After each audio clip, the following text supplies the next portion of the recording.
Hi, this is Emerald and welcome to the Diamond Net, and today I'm going to be talking to you about how to get clarity and how to find out what it is that you really want. Anyway, so today's video is all about how to get clarity and to figure out what you really want. So this video is good for anybody who's been faced with any big decisions and essentially is that kind of a fork in the road. But ultimately, everything that you learn in this video will be really helpful for decision making in general, even if it's something like a small decision like what you want to eat for lunch. So basically, when it comes to making decisions, we're often not really taught how to do that in a wise way. So we will often be taught to figure out, oh, what do you want to have? What do you want to do? Who do you want to be? All of these kind of things. But we're very, very rarely asked, how do you want to feel? But the root of motivation is all about the way that we feel. The reason why we know what it is that we want is because our body is communicating to us all the time how it is that we want to feel and how it is that we don't want to feel. So before getting into that a bit deeper, I want to make an analogy. So I want you to imagine that every single person on the planet has an inner intuitive river. And this river is always pulling us downstream or trying to pull us downstream toward what it is that we truly want in our heart of hearts. And this river, all of the water in that river and the currents in that river are essentially communicated to us through our emotions.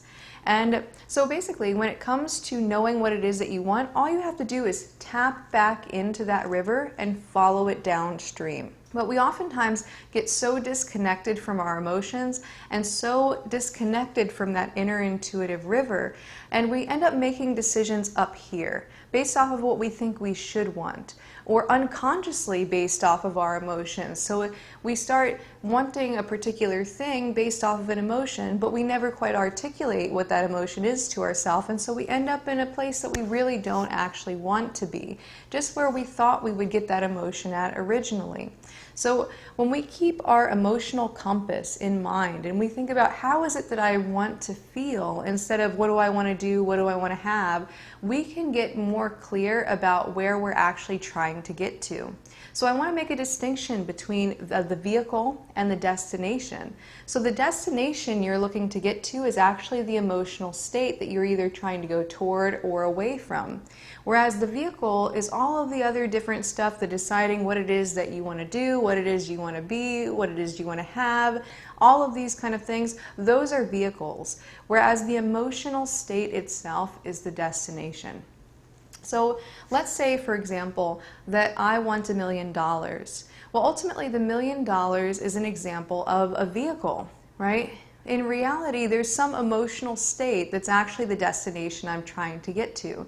So let's say that I want $1 million, and the reason why I want $1 million is because I'm imagining myself, let's say, driving a Ferrari and going on shopping sprees, and I just imagine that I'm super excited, right? And so I think, oh, I wish I had $1 million so that I can be excited. So the emotional destination I'm actually trying to get to is excitement, and the $1 million is a vehicle for that excitement. Now let's say that the $1 million is the same vehicle, but maybe I'm trying to get away from a really stressful situation. Maybe I feel like I'm constantly living paycheck to paycheck and always scraping the bottom of the pot, and I'm always feeling stressed out and I'm always feeling anxious. Right? So ultimately, that $1 million is still a vehicle, but now it's a vehicle to get away from stress and to get away from anxiety. So we can get the sense of all desires that we have to go in a particular direction are either to go towards certain desired emotional states or to go away from certain undesired emotional states. So when we recognize what we're actually wanting is an emotion, we can actually choose a variety of different vehicles to actually bring us to that emotion. And basically toward the end of this video, I'm going to be giving you a very simple practice for doing that you can employ in 5 minutes, and it's going to give you a lot of clarity about what it is that you actually want. Now, one thing to recognize is that emotions sort of function as our motivational compass. Emotions let us know what it is that we want and what it is that we don't want. right? So motivation really only ever goes in two different directions. So we have positive motivation, which is about going toward things that we believe will bring us positive emotions and desired emotions. Or we're all about, let's say, going toward or away from things that we think will help us stay away from negative emotional states. So let's say an analogy that I would give here is, let's say there's two horse-drawn carriages, and you have one horse-drawn carriage where there's a driver with a stick and a carrot out in front, and the horse is moving forward because it's trying to get the carrot. So the horse perceives that the carrot is going to make it feel good, and so the horse moves forward to get the carrot.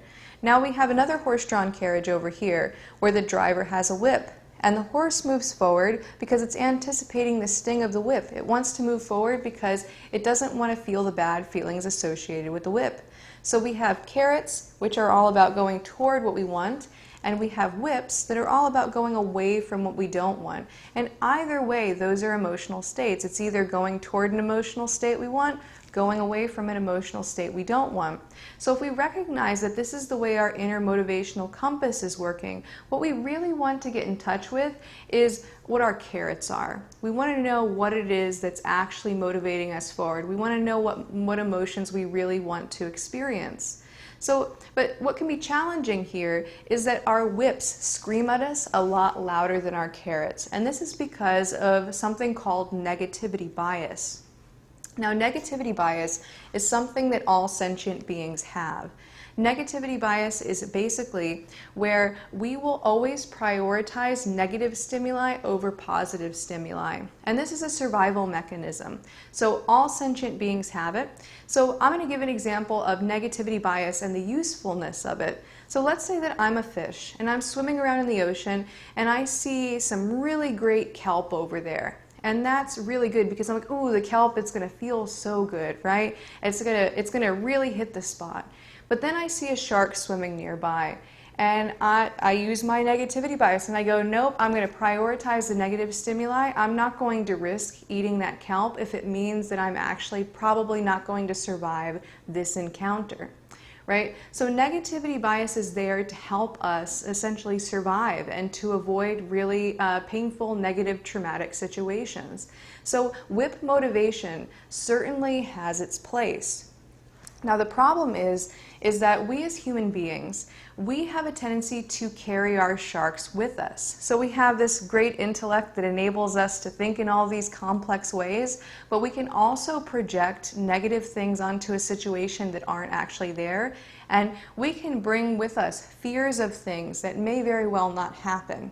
And when this happens in an overabundance, we can become kind of addicted to whip motivation. You know, we can become so motivated by getting away from what we don't want that we lose sight entirely of what it is that we do want. And this is one of the main reasons as well why we lose sight of where that flow of that inner intuitive river is bringing us.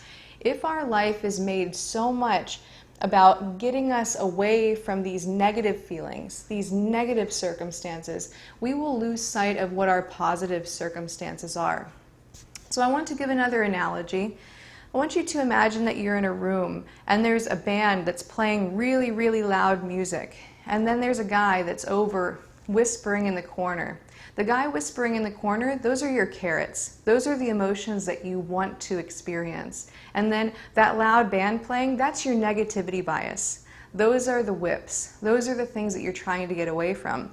So the challenge is, how do you sort of set aside your fears? How do you set aside your concerns about experiencing these things that you don't want, and then tune into that voice, that quieter voice of your carrots, the things that you really do genuinely want? So that's the way you get in touch with that inner intuitive river and start to follow it downstream, when you start to get in touch with what your carrots are. So the practice for today's video is to figure out what your carrots are. And that basically means, what are your favorite emotions? So my challenge to you is to write down a list of your 10 favorite emotional states. So in the same way that we have maybe favorite foods, like if I asked somebody to write down their 10 favorite foods, most people could very easily do that. And we like food because of the sensation in our mouth and like the flavor of it. Well, imagine that emotions are flavors. Imagine emotions are kind of like food, right? So think about your 10 favorite emotional sensations, the ways that you feel the very best, right? And if you make a list of these 10 favorite emotions, you can then choose a variety of different vehicles to get to those emotional states. And you can also, if you're faced with a fork in the road, you can say, okay, which one of these forks in the road feels like they're going to bring me closer to these emotional states? And essentially, because we know that these are already our favorite emotions, we know that our inner emotional compass is already trying to bring us downstream to there. We know that that inner river is automatically flowing in that direction. So a big part of it is to begin with the emotions in mind first. Think, how do you want to feel? Before you ever think, what do I want to do? How do I want to be? What do I want to be? Don't think about those secondarily. The first thing you want to start with is, how do I most want to feel, right? And that'll give you that clarity that you need to discover which direction that inner intuitive river is going. So again, what are your 10 favorite emotions? So I'll name a few of mine. So I really like the emotion of wonder. I like the feeling of wistfulness. I like the feeling of, like, let's say, kind of figuring something out, like an aha moment. I like the feeling of closeness and warmth. I like the feeling state also of like being in the flow of things, kind of that flow state, so an internal feeling of like things are flowing naturally. And then there's a variety of other emotions as well. But basically, when it comes to these emotional states, these are the things that you really want, right? And so if I decide that, oh, I want to feel the emotion of wonder, I have probably hundreds of vehicles that I could choose from to get me to that feeling state of wonder. Some of those vehicles will be better than other vehicles. But ultimately, once I know that my desired emotional outcome is wonder, I can choose to go in that direction. So basically, find your carrots. Find the things that make you want to go in a certain direction. Anyway, so that's all I have for you for today. I hope that you enjoyed this video. If you did, go ahead, click the like button below and subscribe, and leave me a comment down below. Also, one of the things is, if you would like to learn about shadow integration and shadow work, I have a free shadow integration masterclass, and you can get that by going to shadowintegration.org/masterclass. And basically, you can get a 1-hour video that's a tutorial on that. That's 100% for free, and you can watch it right away.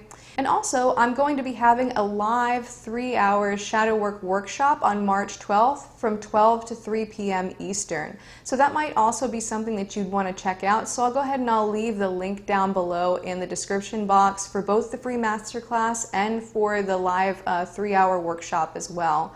So be sure to check those things out. And yeah, but thank you for watching the video, and until next time, keep becoming more you.